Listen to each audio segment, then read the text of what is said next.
Dugang mga quarantine violators nangadakpan dito sa lungsod sa Consolacion. Samtang mga kabataang libod suroy gipang rescue. Ang report ni Nico Sereno.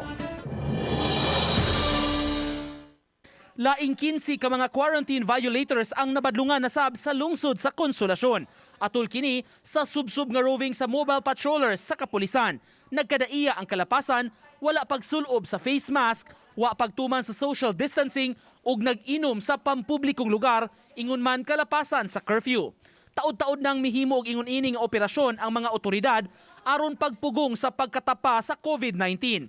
Sa wahing kalambuan gikan sa lungsod, as of May 15, dunay 109 ka mga aktibong kaso sa COVID-19 sa Consolacion. 947 hinuon niini naka-recover na sa balatian. Samtang nag-rescue operation sab ang kapulisan sa naglaroy-laroy nga mga minor de edad. Sayo kaganihang buntag, milibot ang mga opisyales sa Women and Children's Protection Desk o WCPD aron ma-rescue sila nga naglaroy-laroy. Giturn over ang mga minors sa Municipal Social Welfare Office alang sa husto nga documentation. Giauhag ang mga ginikanan, siguroon nga dili magsuroy-suroy ang mga bata, labi na ning panahon sa pandemya.